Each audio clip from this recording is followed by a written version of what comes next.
you're just signing freaking paperwork all the time. And it's like, when we're not reading this shit anymore. Like I could have like wallpapered 87 houses and like the number of packets of paperwork that I have signed in my life. And so like, yeah, it's all written in there, but like, who has the time? Like, I'm trying to grab the kid from the chandelier and sign the paperwork so I can have somebody else help me to get him off the chandelier at the same time. Like, and hope you don't get stabbed with the pen along the way. Right, right.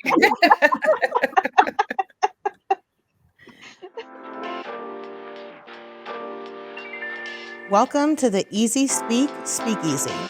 You've unlocked the door to unfiltered mental health and wellness conversations.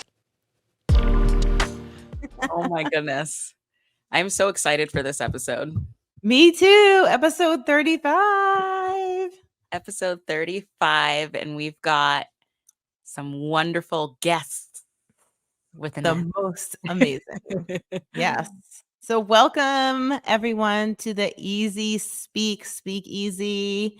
We are going to definitely have some unfiltered conversations for your eardrums tonight. Mm-hmm. And we're your hosts, Dahyana and Kristi, and we're excited to dive in. You wanna tell the folks what we're talking about today? Who do we got on the roster? Okay, so a few episodes back, everybody heard me getting a little verklempt talking about my friends that I fondly call the warrior moms, who I met along the way in my journey with my son. And each one of them has their own experience raising a child who has needs. All of our kids have some sort of need. They're all a little bit different in terms of what their needs are, but all the same at the same time. And we met each other by way of connecting in support groups and putting ourselves out there a little bit to meet other families that were kind of like ours. And from that has blossomed a beautiful friendship and support system that I can already feel it happening. Yeah, I know. The verklempt is already like happening to me. Oh. Has formed a really beautiful friendship and support system that I always am talking to families about, is the importance of finding the people who really understand your journey and will pick up your phone call at 2 a.m. or 2 in the afternoon or whenever it is, so that you don't have to tell them a backstory. You don't have to get into all of the details or tell them the 25 minutes that just happened ahead of time, because they get it. And we have supported each other through so many different ups and downs. And we've known each other for over a decade at this point. And, sometimes we talk more frequently than others, but we always know that we're there. And so I'm so excited to have my warrior moms with me, the ones who could make it. There are more. And we have quite the little network. But I think they're just so special and hold such a special place in my heart. So I'm so excited for them to be here tonight.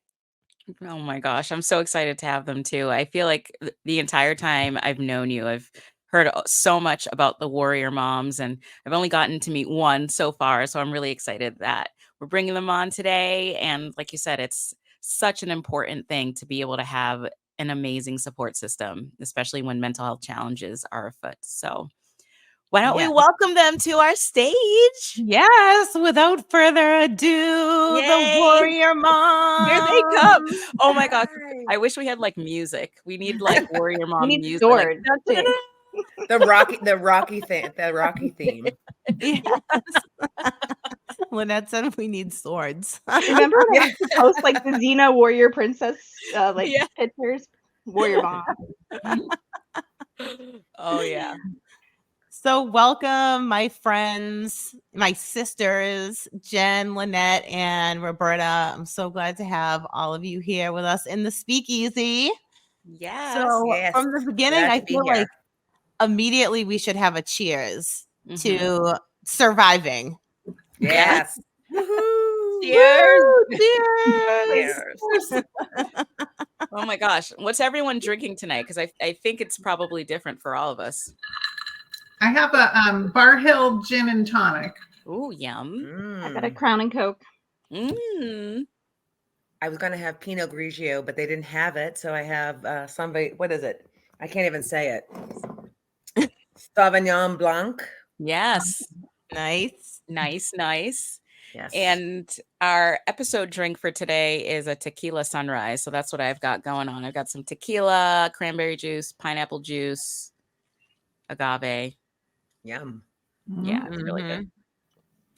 There's never a bad time for tequila, wine, gin, or Crown. Especially in this life. Oh my goodness. It's so good to be here. Oh, so we're so happy to have you. Yeah. I would love it maybe if we just kind of do like a little round of introductions and maybe share like who you are, anything that you want to, I don't know, whatever you want to say about being here or your life or why you love me. I don't know. Just go for it. What's there to love, Kristi? I Anyone think we're you all want just to happy start? that you asked us.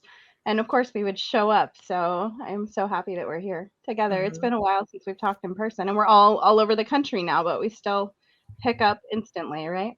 So I'm Linette. I have a daughter, and she was in 10 years combined of residential treatment, 5 different residences across 2 different states, and about 2 years combined of inpatient, including a 21-day emergency room stay. And so I met Kristi when our kids were at the same school. Gosh, it's been a long time ago, but I forget what grades they would have been in. And now my daughter's 22 and doing amazing, and so proud of what she's done. But yeah, we've overcome a lot as a family system, and having other moms that you can talk to, even if they are completely different than you in every possible way, is just, you can't survive without it, I would say. So, Kudos and we to were that. 5 different residences, and only the first one really allowed parents to talk to each other. So I would say don't take it for granted, because you don't always get the opportunity. So when you're blessed to see another parent, make friends with them. Absolutely. Yes. Wow. So I met Kristi and Linette and Jen all at the same time as well, because my kiddo was amongst your wonderful kiddos. My kiddo is going to be 20 at the end of the month.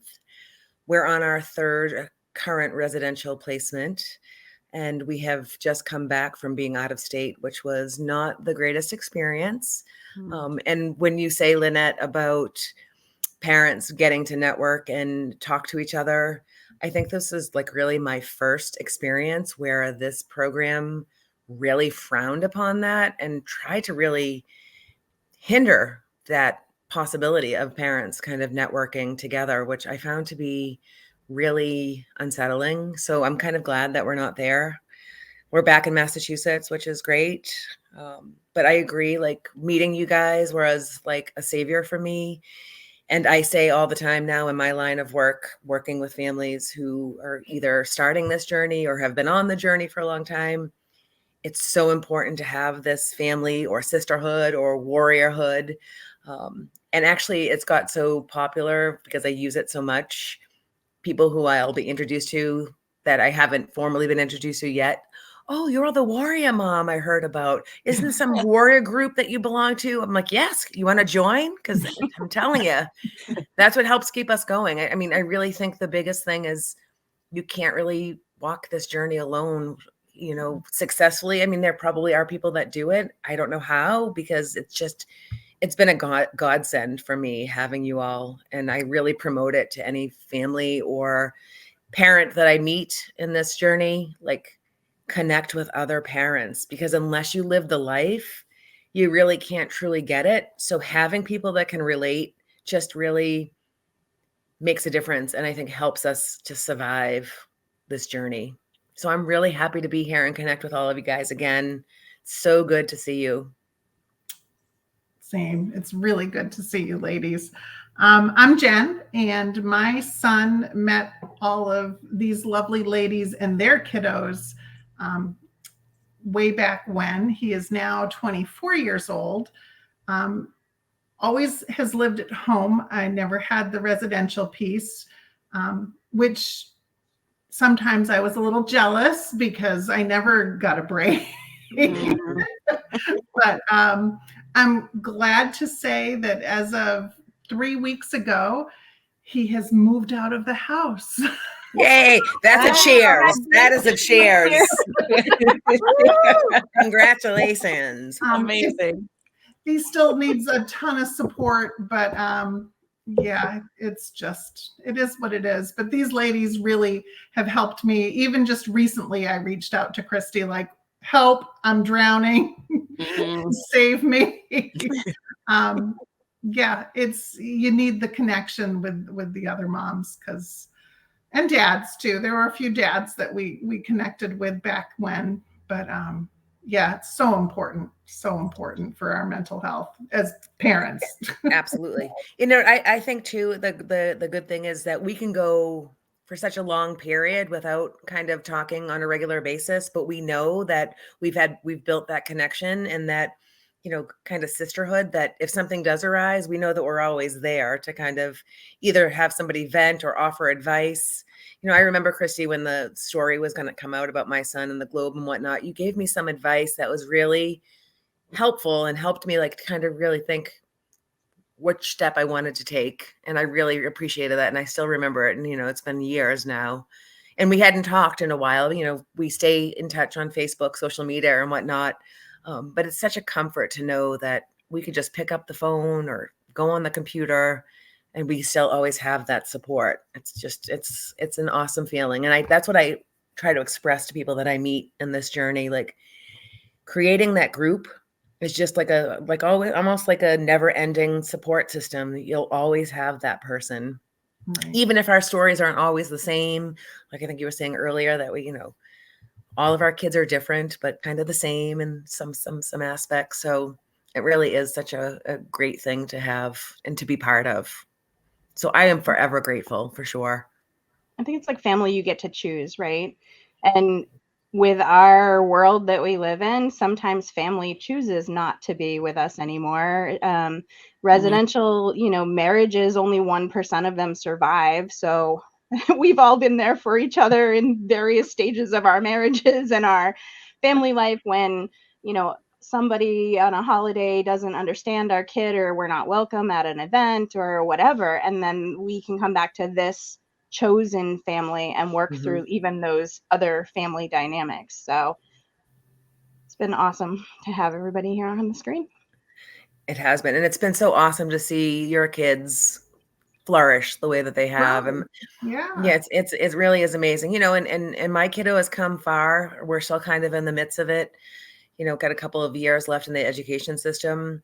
But just having this group of people, along the way, knowing that I can reach out, or you guys sharing your stories or seeing the things that you've been through. I know like Linette and I were together a lot because of the hospitalizations that we went through and being boarded in the hospital and whatnot. So it's great to know that I still have some time left, but I still have this group, and I will continue to have this group, and I'll continue to, pay it forward because of the things that you guys have all brought to my life and in my journey. It just motivates me to continue to help others who might be starting the journey or living the journey and don't know where to start, which that is a thing that really, I don't know about how you guys feel, but it's amazing to me how many parents that are out there that still don't have the education or the knowledge about the supports that are available. And it's like mind-blowing to me that these school districts still aren't telling, parents, or even, when you're boarding in a hospital and you have crisis teams, they're there to kind of educate us like what we can do once our kids are out of the hospital. And there's still such a lack of that communication and knowledge being spread. And I'm still waiting for that to change. Like, I know there's been some improvements, I think, in the mental health system, but it's still so broken. Mhm. It's really a shame, Mhm. especially Very, in this part of the country. very Yeah. broken. But I think there are some things, right, that it's been cool to have people that have kids older than mine and younger than mine. I mean, like things like guardianship, right? We had to get guardianship. I don't know. I mean, how am I supposed to know? It's not like, what to expect in the first 9 months or whatever the book is, right? That they say what to expect when you need guardianship for your Yeah. adult, mentally, person that needs stuff, right? And so to be able to really go to other people that have thought about it, contemplated it, what lawyer did you hire? What did you, all of those things is an example of who else are you going to call about that topic? Like there Right. is nobody to call about that topic that will not judge you because you're asking about the topic or that you Mhm. need those services, and who will just connect you and will be like, you know what, I know another warrior mom who's going through that right Mhm. now. Let me give you her Facebook Right. information.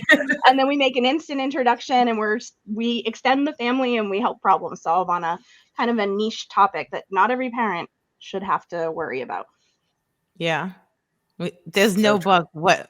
What to expect when you're expecting to get guardianship? Like Oh what? my God. And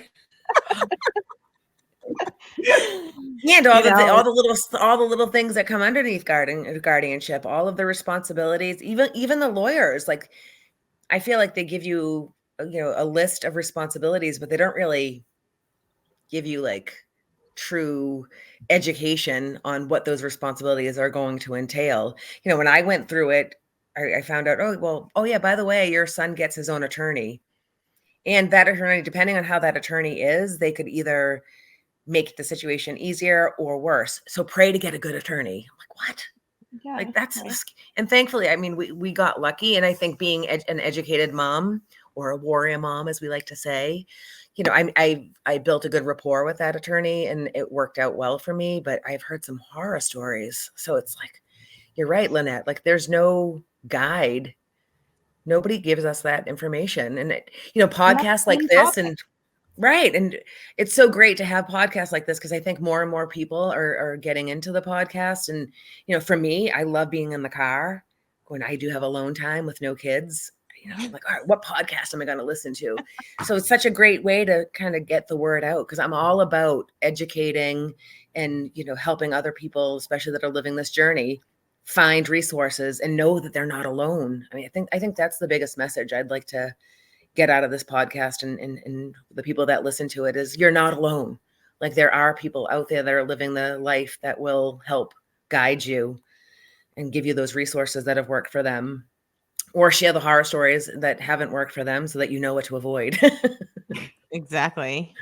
I think that, it's so interesting listening to you both reflecting on guardianship and just thinking about, like, for all of us, like, I think we were all prepared that there was going to be a time where we would have to consider, like, what this would mean, right? And like it takes a special group of people like us to lean on each other in that time, because with typically developing kids, this is not like parents are like ready to like say goodbye to their kids, or they're going off to college, or they're, starting their jobs. And it's like usually like this very joyous time, and it feels like a lot of relief. And they're like, we're getting ready to travel the world and downsize our house and see you later, and like for parents like us, it's like, well, are we now into this next journey of lawyers, and what does this mean for the things that we do own if I do take guardianship and something happens, and what am I putting myself in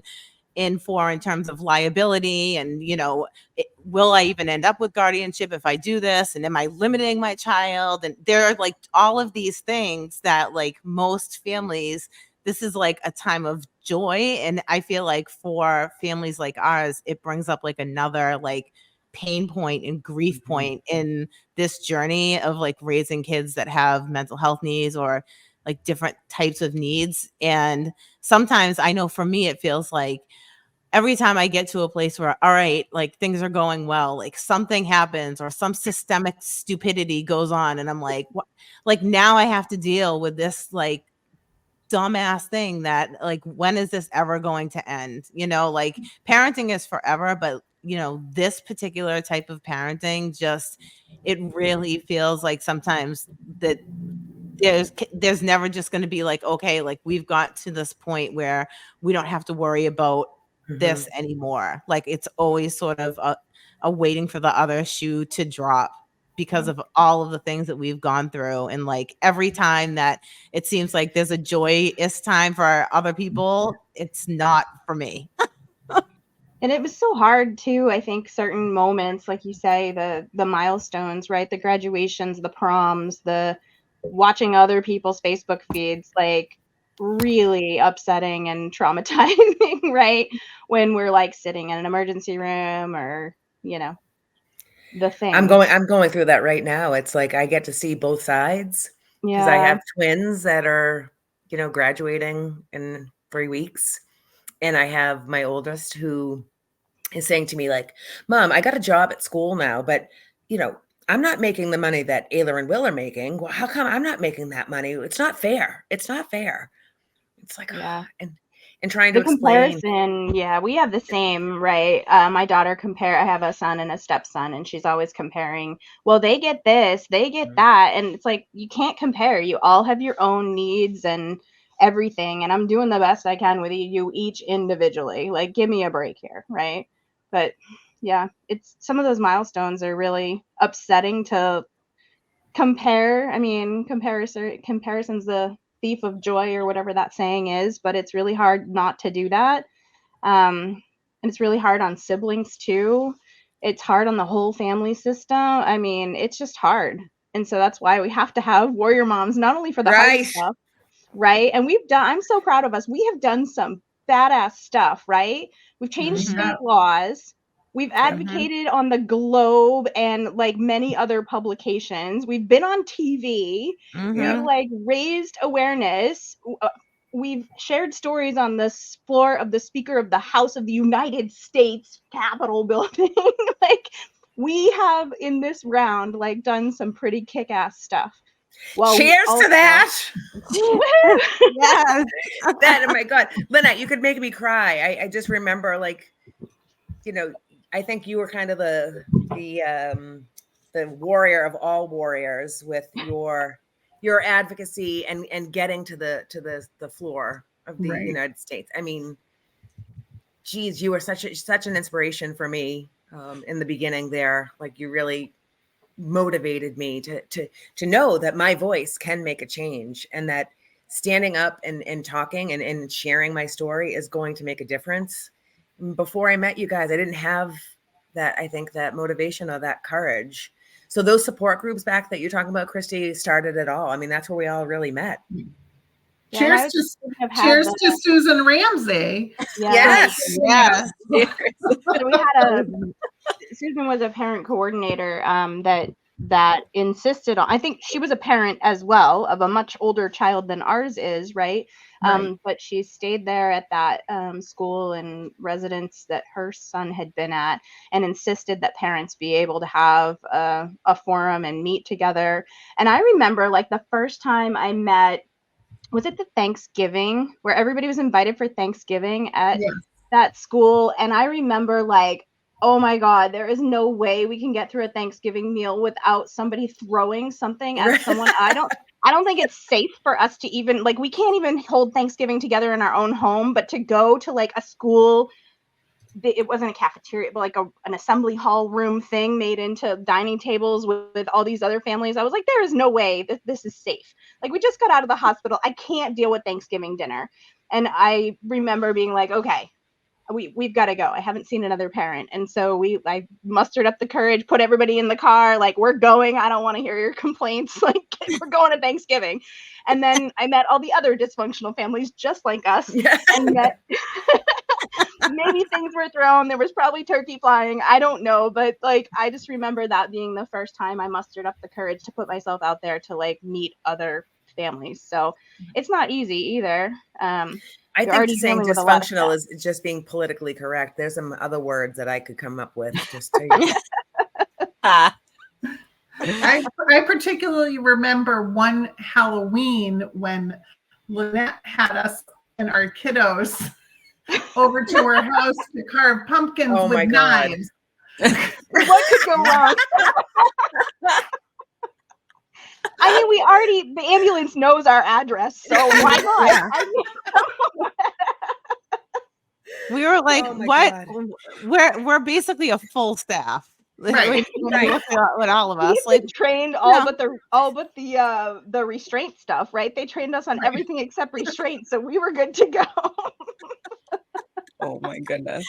I remember how horrified the staff at the school was. They were like, "You guys are going to be doing what?" Right. And we were like, "Carving pumpkins." They were like, With mean- those kids? they were like, "You mean putting stickers on pumpkins?" We were like, "No, actually carving. It'll be fine."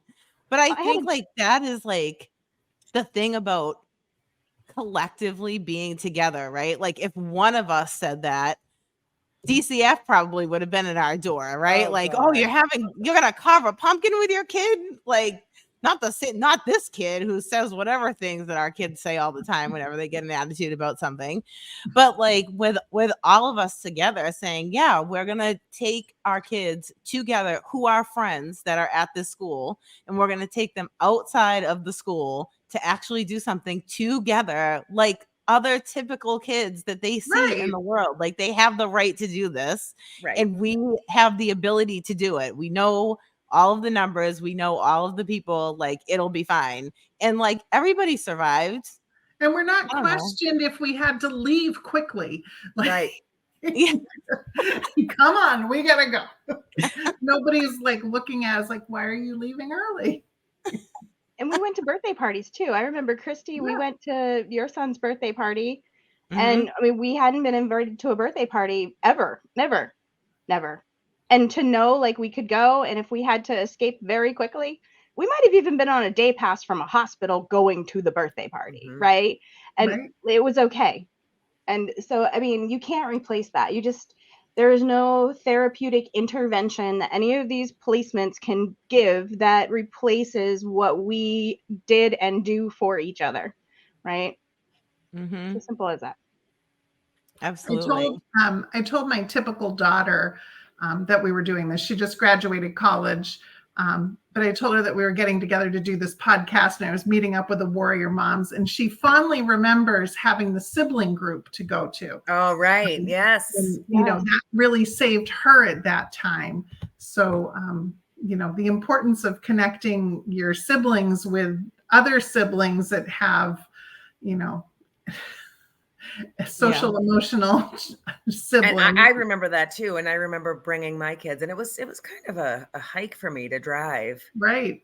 And my daughter really responded well to it, but my other son, that they're twins, I think for him it was hard because he really struggled with, I think, accepting the fact that his brother was not typically developing, and it was really hard to get him to go, which broke my heart, because I feel like he really could have benefited so much from that, because he struggles now today still, you know. I mean, we're talking 10 years later, he still struggles with the fact that his brother is not typically developing and, you know, has these issues, and he can get very easily embarrassed.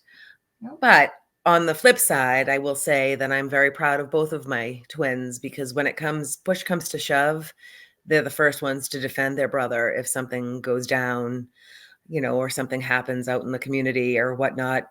And they've become warriors themselves, in a sense, I think, because of the example that they've had set for them, watching me advocate. You know, kids are cruel. I mean, we all know that, right? Mm-hmm.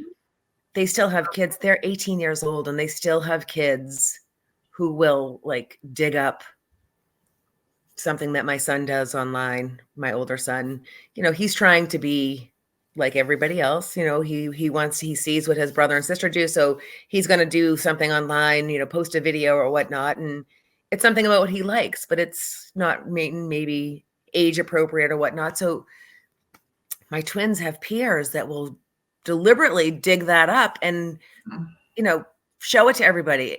And my twins are like, that's not happening. Who do you think you are? Get that off. And if you say another thing, you don't want to know what's going to happen. You know, so I'm proud of them. Plan a warrior moms that'll come after your ass. Yes.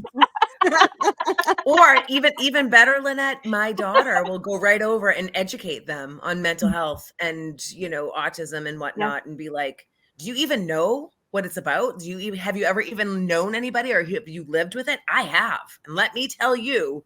So I'm proud of them for that. So, I do wish that my other son had taken a little bit more interest in the sibling groups, but my daughter did, and it was fabulous. And you don't see that as much anymore either. Right. Yeah, but I Which think is a shame. there could be a whole nother episode on siblings, right? Because Totally. I know my son at the time, he's 2 years younger than my daughter. So he felt like it was punishment. Every time he had to go to therapy or a group or whatever, it was time he wasn't on the baseball field, he wasn't with his classmates, whatever he was being taken away from. And he felt like he was being punished because he was her brother, right? And that's not it. We were trying to get him the support and resources, but he didn't want to receive it. And he also, this many years later struggles with that, and feels like he should have been a better brother, feels like he was raised kind of as an only child because his sister was in placements, but we also tried to find a balance between bringing him to the hospital every single visit, or letting him have his space and his games and whatever, and isolating him from some of that. So again, these are parenting challenges that there is no right answer. Right. And my family is different than Roberta's at this moment in time, but maybe we resonate in a different way. And, time changes things too. But to be able to have these conversations with literally no judgment, but like, how can I help you work through this issue? My kids, it was this, but I'm not judging you if you don't do that. That's really the power in the network, and to have as many as possible, right? Without diluting the closeness. I mean, there are multiple more that I would have invited, and maybe they couldn't make tonight, probably a part 2 episode. Yes, I was going to say the same thing. But yeah, I mean, we've got such an amazing network that you just need it. You just need it. You have to force yourself to get it. Totally. I actually connected with people in my community after we left the school that all of our kids were at. I connected with a couple of moms that I had met through the public school originally, and we developed created our own little group. And I don't remember who named it, but we named it Wine and Winers. But the rules were when we got together for Wine and Winers, we didn't talk about IEPs. We didn't talk about the struggles. It was about us and about whining about whatever we wanted to whine about, but it was nothing about all of that stressful things that we had to deal with on a regular basis. And our group kind of expanded, and just kind of similar to us. We had a time that we were together all of the time. And then we kind of, one went one way, one went the other way. We got busy but we still try to get together on a regular basis. And because of us reconnecting just recently, I reconnected with another one of those Wine and Winer mothers, and we got together just 2 weeks ago, and it was awesome. It was again just so refreshing to be around people who get it and who understand, the journey that we're on. We could talk about the highs and the lows, and I felt like everybody that was there was like, oh my God, I'm so glad we got together. It's been so long, and it's so great to reconnect and know that we're not alone. So it's such an important thing to have that network. And like I said, I'm so grateful that I have it with you guys. I have it with some people in my community. And I feel like wherever I go, I try to just immerse myself into groups of other parents, because power is in the numbers too, guys. We know that, right? Mm-hmm. Our voices, the more voices we have, the louder we're going to be, and the more change that we can bring, and I'm on a mission. I think that's why some of the placements, I mean, all except for, well, so the one we were in together and then our very last one, they didn't really facilitate parent things, but they would have like the Christmas play, or, the summertime talent show. So we'd all go see our kids, but you had to really make an effort to be like, hey, I'm so-and-so's mom, and figure out who's who. They didn't like give us a support group and introduce us to each other. So it was kind of a weirder vibe because they just didn't want us talking to each other. Like they let us stay in the same space and watch the talent show, but there was no like, please talk to your neighbor next to you. So I can't say they isolated us from each other in the way that others did, but they certainly didn't try to make connections. The other 3 placements absolutely isolated. You could not talk to another parent. If you were caught talking to another parent, like, you were in trouble. And You that guys was are in some doozies. what's up? You guys were in some doozies. I gotta say. Yeah, and really, in hindsight, they were really horrible placements for multiple reasons that I won't get into, that caused a lot of trauma for our entire family system for a lot of different reasons.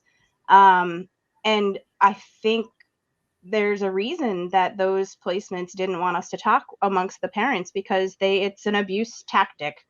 They wanted to isolate us. They wanted us not to be able to compare notes. They wanted us, to not know, in some cases, where our kids were or what was happening to them.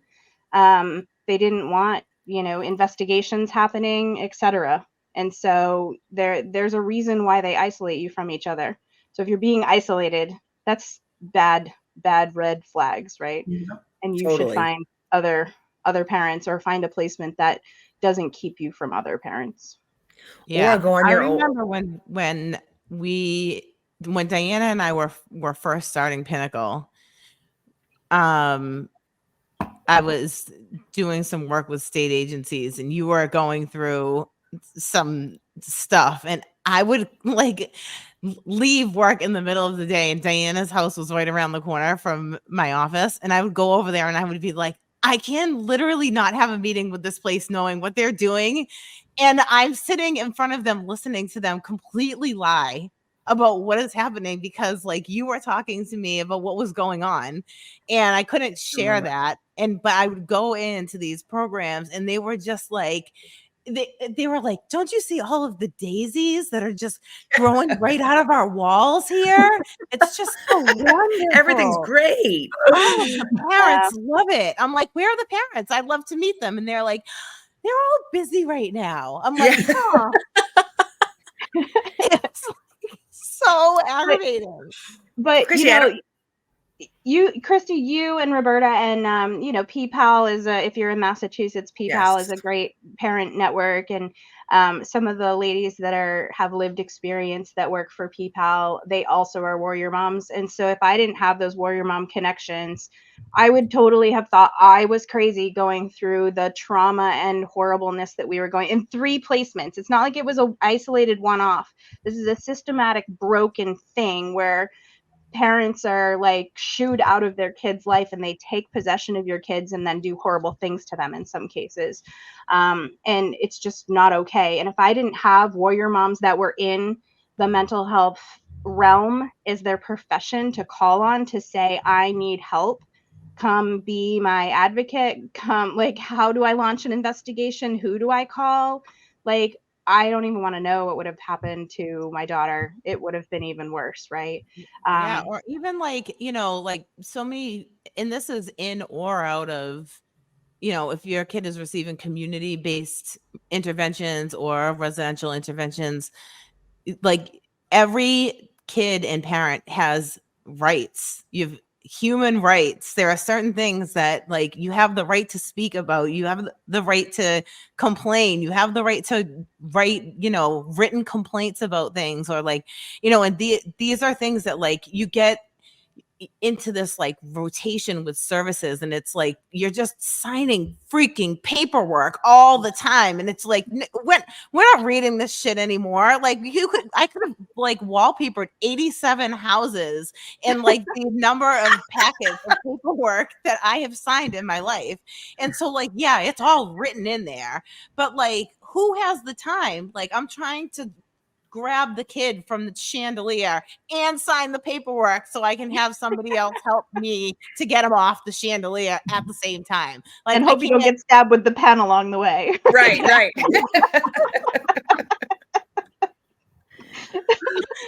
So the ambulance knows where you live, so it'll be okay. Right. So you have to have somebody else, and being able to like call somebody else or like vent about it, or like call Jen and be like, like I feel like Jen and I, because like with me, like we've spent like 50% of the time residential, 50% of the time in the community. And like, I feel like Jen and I have a lot in common when it comes to like how we've had to deal with these two boys that like take over the house. And then we both have daughters that are like, what? Like they're trying to be good humans. Right. And like but at the same time, they have brothers that really like are just all about themselves because of the needs that they have. But at the end of the day, like to them, they just feel like, I feel like invisible sometimes because they can't like get past that their sibling is just so like they view it as so self-centered. Right. And that's like such a difficult thing that I know like Jen, you and I have talked about so many times. People don't like really get that. Yeah, no, the 24/7. I mean, I even looked at my husband, and we are still together this day. We've, gone through this journey. Cheers. Yeah, cheers. Cheers to that. Congratulations. I know. Wow. I'm You're not. a rarity. None of the rest of us can say that. Yeah, I know. That Divorce 1% train over statistic. But we joke when we were in the throes of it, teenage years. I was like, all right, enough is enough. We need to get divorced. I said, we need to get one apartment, and every other week somebody gets that apartment. Yeah, the rest. Yeah. We really just, I mean, we can stay married, but we got to pretend that we're divorced because we just, each of us need a break. And, and even to this day, we're still, it's constant. My phone was blown up last night or this morning at 4:30 in the morning because the boy locked his keys in the car. I'm like, why are you calling me? You live in your own apartment now. Like, why am I the first person you call? Call AAA. Oh, I can't call AAA because they won't come because I left my wallet someplace else. So I don't have my ID. And I'm like, well, one of your friends must know how to break into a car. Come on. We can't make this shit up. We just can't make it up. Jen, I think it's remarkable that you and your husband have been able to continue to work together and stay together. Because I think that is really a rarity. I think a lot of us, I think Kristi, myself, Linette, in the midst of all that, when we first met, we were doing it alone, and then the whole other concept that comes with doing it alone is we start living in survival mode, right? Mm. So I can speak for myself and saying, and I just was having this conversation with my son's team earlier today. He still will badger me because when he was living at home, for the sake of keeping peace for the other kids, I would give in. I would do what I had to do to keep the peace, right? And then I have the other parent who was not living here saying, oh my God, you can't handle it. He's only home for, he's at school until 5 o'clock. You can't handle it.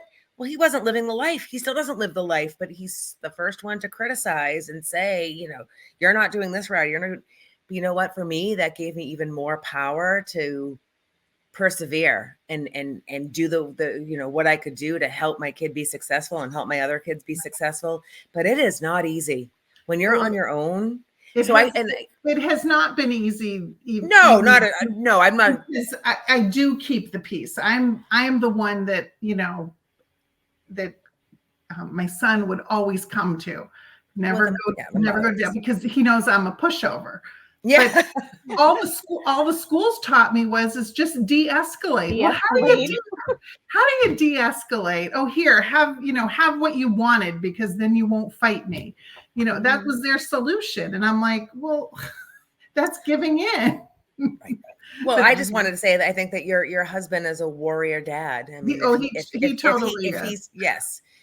Sticking together when you're on this journey, I think it's a journey in itself. So kudos to you guys. I think that's really Thank wonderful. It's you. awesome. I'll share that with him. You should share that with him. And now I work for Riverside Community Care, and we support families and youth who are struggling with mental health. And I see it so often where dads who are involved don't get the credit, where they deserve. Right. It's still really, I mean, seeing it firsthand, I don't see it a lot. And, I'm going to be very transparent. It's usually the moms that are kind of the peacekeepers and whatnot. But when I do see those dads that are so involved, I really, really praise them because it's such a rarity. So I think that's great that you've had that, cohesive support system all along, and you guys have, persevered through it all, sticking together. So that's great. So we have.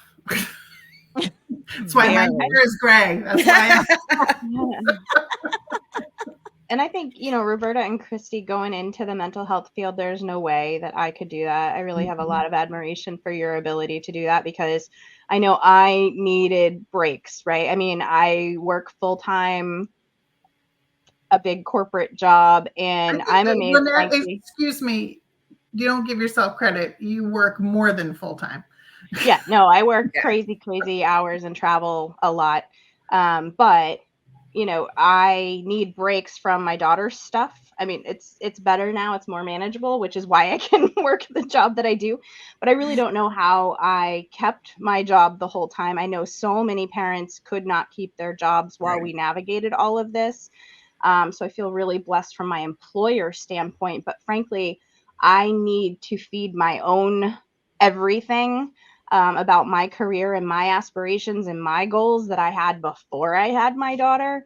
And her issues was like a parallel sidetrack that I certainly had to be both mom and employee for that period, like 10 years. Literally, my career stayed where it was for 10 years while I dealt with all of this.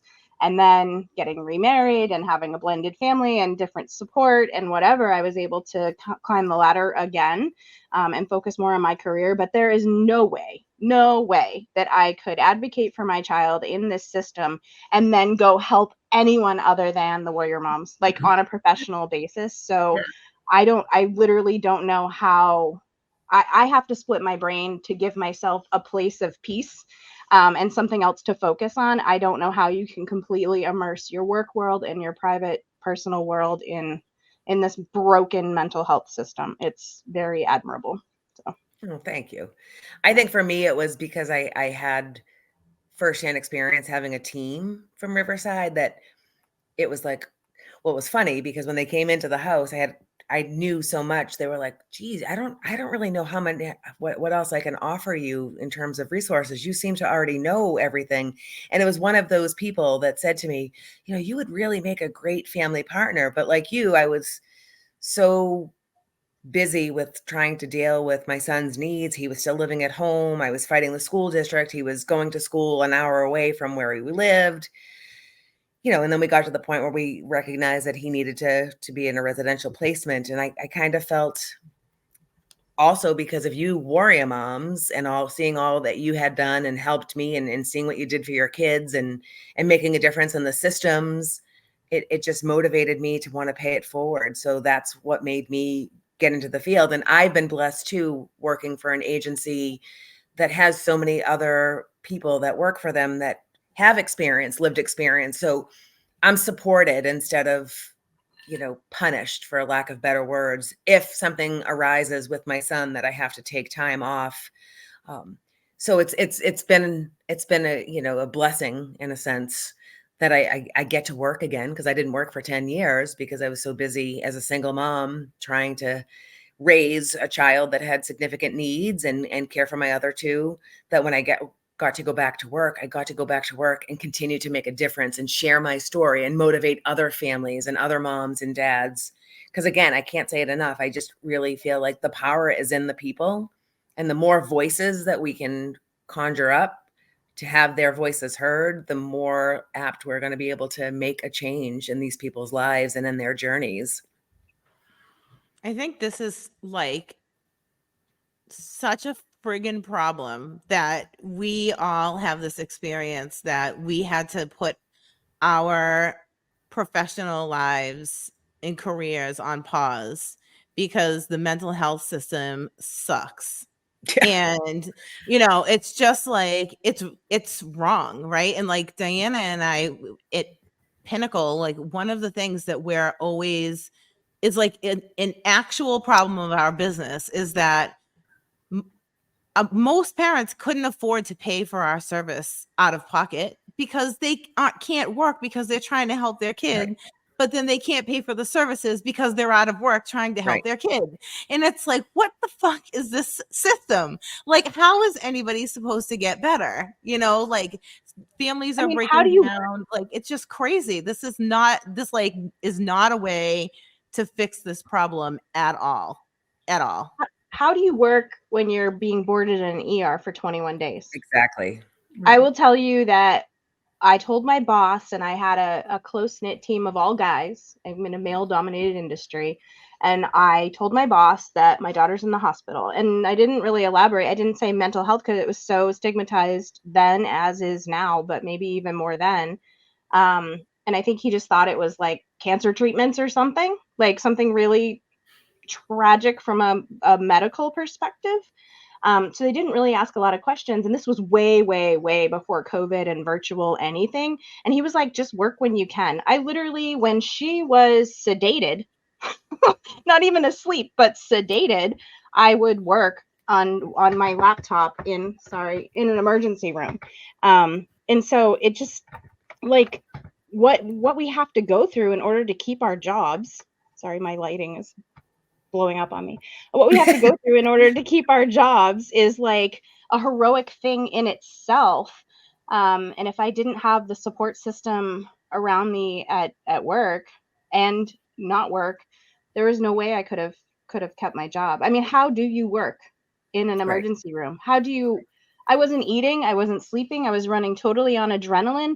I was trying to rally all the warriors who came to the state house. What do we have? 8 or 9 people who came to the state house with flyers of my daughter and what was going on at Children's Hospital to like beg for a hospital bed.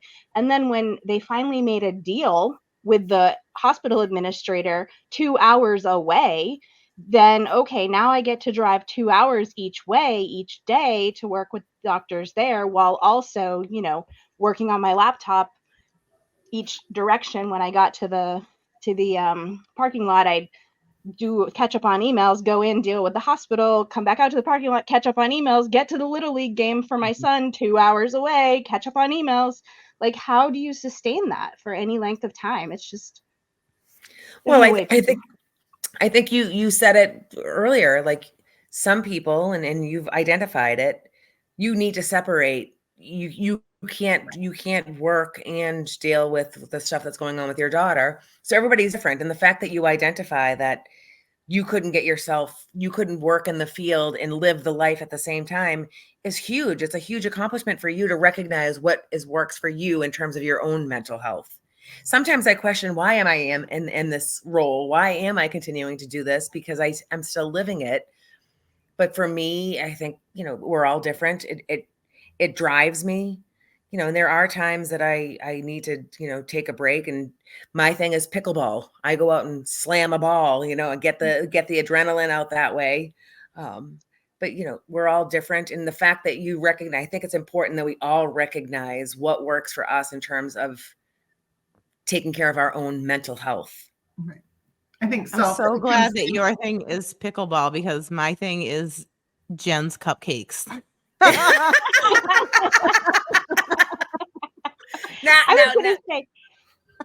was gonna say we've covered like a bunch of really heavy topics, but we've had a lot of fun. We've had a ton of fun as a group, right? We've been to galas, we've run 5Ks, we've had birthday parties in maybe dangerous situations. We've carved pumpkins. You guys all came to my 50th. 10 Your 50th birthday. 10 plus years ago. Wow. It's been a long time. We've gone out drinking. Kristi, you and I and another warrior mom sat in a hot tub after a night of drinking, right? And just kept drinking in the hot tub. We've done so much fun stuff. I'm pretty sure there's a picture floating around of all of us posing on a pool A table pool somewhere. table, yes, I have that On a pool picture. table, yeah. So I mean, that's the kind of like chosen sisterhood, right? That we've been able to Absolutely. enjoy. That we can throw any topic on the table, whether it be serious or completely fun and crazy, and just show up for each other, totally non-judgmental. Yeah. And that's why we have to have warrior moms, because we couldn't do that with people that aren't living the life.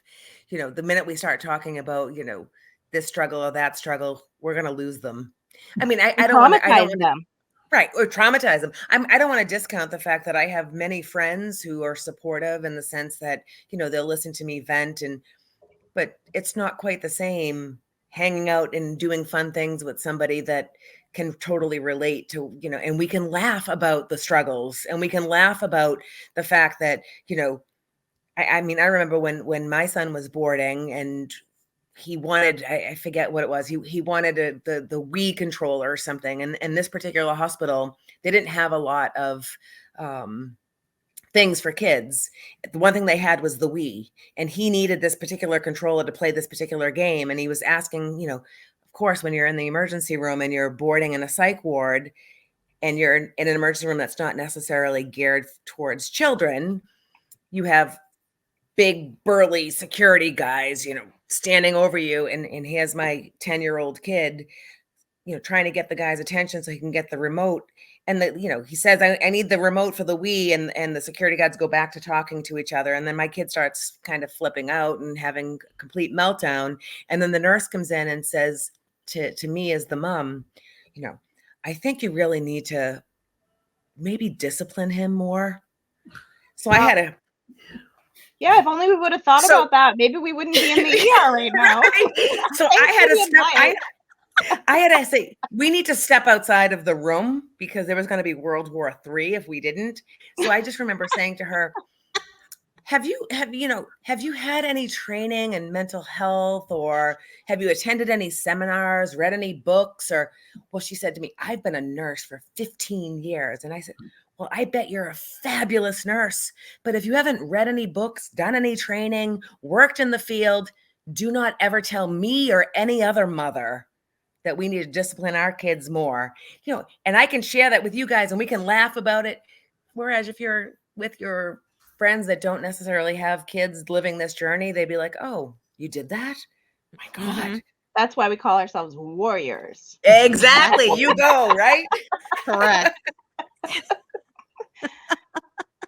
Because it is that level of, honestly, like absolute disrespect that we have to Absolutely. come against. Like there are so many people that I have had to say things like that to over the years, and it's just like it's appalling, and then it's funny, right? But like in the moment, it's like, Afterwards, we're it's gonna go funny. to jail. How far do I want to take this today? Yeah, right. Right. It really is appalling that continues to happen. But you know, for me, that just makes me feel like more of a warrior mom, that I have the confidence and the, you know, the security that I can go and confront somebody like that. And I was even more happy and proud of myself that I did it in a calm and composed, but yet Totally firm. de-escalated way. Exactly. I used the training that I had been given. But you know, when I said that to her, she had no response. It was just like a dead, you know, response, you know, dead expression. Yeah. So, Maybe they're giving us all of these de-escalation trainings so we don't go off on them. That could be. They're brainwashing us. Yeah. For the broken Okey-doke. system. Well, but finding that balance is huge, you know, finding the humor and the hardships or the difficult times is really important, because if we don't find that humor piece, We're going to be crying. yes, and Nobody wants to there's no cry. crying in warrior land. I know, just like thinking of times that are like, you know, only people who get it kind of get it. There was a time in life when my son and Linette's daughter were on the same van together. And when Oh, I can only imagine where this is going. That is hilarious. I forgot about that. And your son got on first, right? And Yeah. my kid got picked up first. And so he would be in whatever mood he was in every morning. And so I would text Linette like every morning when he would get on the van with a report of what his mood was so that she could let me know what was happening when he arrived there. And also she could prep her daughter about what his mood was like by the time the van arrived at her house. I forgot about that. Those are all the little things, but it like made our morning, like bus drivers were able to safely get them to school because of our coordinated efforts. Right. Nobody knew how much work we were doing in the background to make that safe ride happen. Yeah. Well, and then there was always the check-ins. Like if you were on campus, you'd be like, Jen, I just had eyes on your son. Yeah. All's good today. Yes. Those were the best. I would love that when we would like best. see each other's kids and be able to send a message and say like, oh, he gave me a high five today. Yeah, because that's one of the things, like even when your kids go into school out of district, it's a different thing to know like that your kid's 40 minutes away or an hour away than down the street at the neighborhood school. Like if something happens, especially with mental health, and especially like at the time that our kids were in school, like they were doing prone restraints. Yeah. Right. Like we multiple were like times a day. multiple times a day. Kids were face down on the concrete. So we were like, if anybody's on campus, give us a prone restraint update. Was anybody's kid on the concrete while we were there?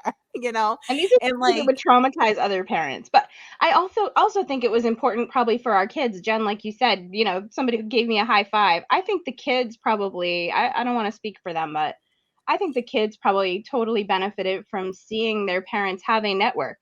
Right? Because I think it's so much worse when you're isolated and just completely depressed. Even for the kids' perspective. I have a great picture, Linette, of you and my son. And my son's dressed up in the cow costume at the basketball game that I couldn't go to. And so getting that picture was like, oh, I felt like I was there. Yeah. So, those things, being parents all at the same school and being able to communicate with each other is just so important. So important. And just to touch what you said earlier, Linette, like if you are in a situation when your child is in a residential school or even a day school and you feel like the school is hindering you as parents from communicating together, I've seen people create their own private Facebook groups, parents, and on the cuff say, oh, I've created this Facebook group for us to, come together and talk we about. Tried. They shut us down. They found out about it and shut us down. Then you just create another one.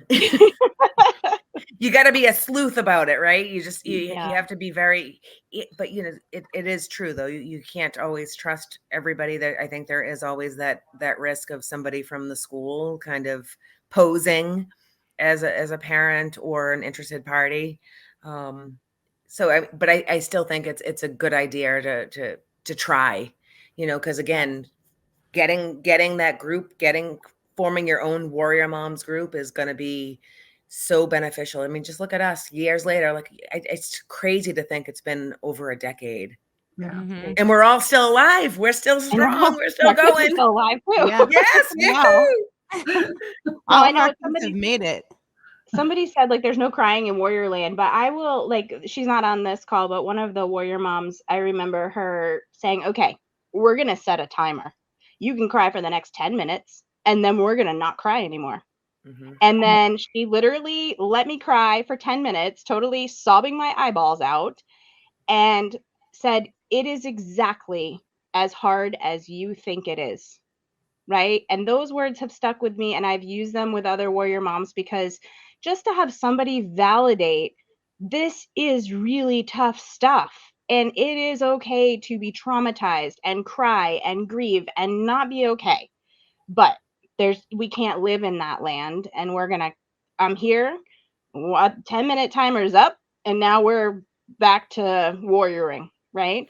And that's what Warrior Moms can do for you, because we've all been there in that 10 minutes, bawling our eyes out, sure that number one, our heart is absolutely breaking inside of our body. or number two, the world is ending, right? All of those things and those really traumatic moments that you just need somebody who's been there and gets it. Yeah. Or like, Lynette, I remember like us spending hours on the phone when you were doing those long drives, just like I'm home. What else am I going to be doing? Right. Like watching TV, binging Netflix. Like I'd rather be on the phone supporting somebody. And even then, like most of the time we would keep we would have like the vent, right. When you were leaving there and whatever. And it's a long day and it's all of the things, but then it's just like keeping each other company for that 2-hour drive, and like supporting each other and talking about whatever thing that is happening, just because that there's somebody there they're not going to get tired and try to find an excuse to hang up the phone with you, because like we know what it's like to feel completely isolated and alone and feel like there's nobody to talk to, and like I'm going to be in my car just like perseverating on this thing that just happened I can't get over. And it gets really hard when you're alone and in that headspace. And so to know that there's somebody that will pick up the phone and or answer your phone call and just talk to you about nothing, if that's the case, just so you can get your mind off what is happening right now, it's so huge. And honestly, for me, has been life-changing in the way that I've been able to move through and become the type of parent that I have become. Has absolutely been part of that, has 100% been by way of the relationship that I have with all of you. Like I wouldn't be who I am if I didn't have all of you. Ditto. Agreed. Yeah. And I vote for a hot tub date now. Yes. Now that you said that, we need to reenact. We need to reenact. You guys need to go do pickleball first and then hit the hot tub. There you go. There you go. Yes. And bring I'm cupcakes. down. That's what I've And gathered. bring cupcakes. Yeah, there you go. I'll bring cupcakes. Self-care. I'll come out of retirement on the cupcakes. I'll teach the pickleball. Linette, can you bring you have the lake, so we don't have to have a hot tub. We'll get out in the lake. Yeah, my hot tub's smaller, so we might need a new hot tub for this adventure. Yeah. We've got the lake. And Everybody Jen come can up. bring the cupcakes. And I'll bring the cupcakes. Yeah. I'll bring the booze. Priorities. Well, ladies, this has been such a wonderful conversation. I feel like it's going to happen again, because this has just Oh my been God, it's amazing. It really has been. I've enjoyed it so much, and just revisiting all of the things and all the stories and what's helped us get to where we are, where we're at, is just awesome. You guys are warriors. I feel like we've each lived enough life to write a book each. Absolutely. Right? There's so many topics of navigating this brokenness and family structure and schools and hospital. I mean, all the things, right? We could totally take over a podcast forever. I'm still writing the book. It keeps continuing and continuing. But mine's more of a comedy, because you just can't, as I said, you can't make this shit up. That's true. Exactly. But I'm happy to come back. I'm sure Jen and Roberta are too. Yeah, Tell us the absolutely. topic, This is awesome. give us some questions, and we'll try to come prepared. This is a little self-care for me, for sure. After today was a little bit of a difficult day with the boy, so it was definitely some self-care for me, which we all need for sure, especially on this journey. Mm-hmm. Definitely. So have us back. And Kristi and Dahyana, you guys are doing great work, and I love your podcast. I do listen, and I really give you a lot of credit for all the work that you've done. So keep up the good job, the good work. Thank you. We will.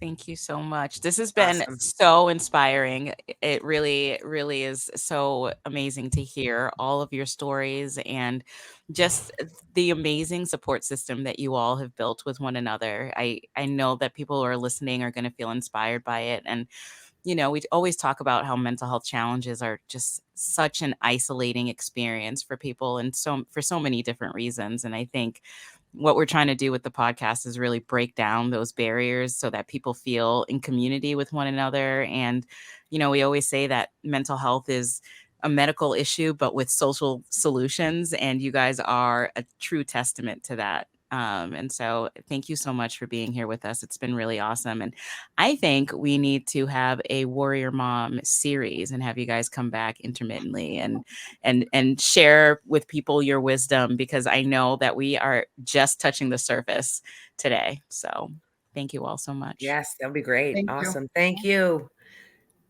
Take care, It's a guys. lot So of good fun. to see you. Bye. Thanks, you guys. Cheers, everybody. Cheers.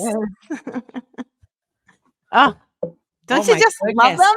They're just awesome. All of them are like just a wealth of information and knowledge, and just like survivors, it's like in the best way. It's just awesome. Totally. Awesome. I like hit the jackpot for sure. Yes. I was thinking about how many families that we've worked with, how many families, who might be listening to the podcast down the line. And I really feel like this is an instrumental episode to just really encourage people to like find their tribe, because so many people lose connections and relationships, jobs, like so there's so much loss associated with mental health challenges. And I just love how you all just have turned that into gains like across the board, not just for your children who have the mental health challenges, but like yourselves as individuals, but then also like the community around you, and then also literally the literal infrastructure of mental health is changed because a group of women have what can't women do? I mean, I know we talked about warrior dads as well on this, but like, damn, It's true. It's true. like, It's true. one mom is a powerhouse. 10 moms is watch out now. Exactly. You. So amazing. An army of warriors. Yeah. So cool. And your kids are so lucky to have you all as moms, doing the damn thing regardless of how hard it's been. So shout out to y'all warrior moms. Yeah, warrior moms for life. Yeah. And I love that we're having this. Yeah. And such great timing with Mother's Day being literally yesterday. Yeah. Mental Health Month. Like, yes. I hope this inspires many people to say hello to somebody at a function like Linette was describing, the schools and other places may not be great at overtly trying to get families together, but if you're in a space, introduce yourself to somebody, try to just, you never know. You never know what is just going to come out of a small conversation. It's amazing. It's amazing. I think you told me the pumpkin carving story way back when. That was really funny to relive that story and hear it from somebody else. Oh my goodness. So amazing.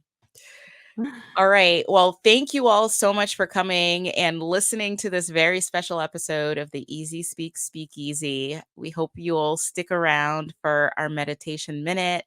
And don't forget to rate, subscribe, and review, and tell a friend to tell a friend to tell a friend.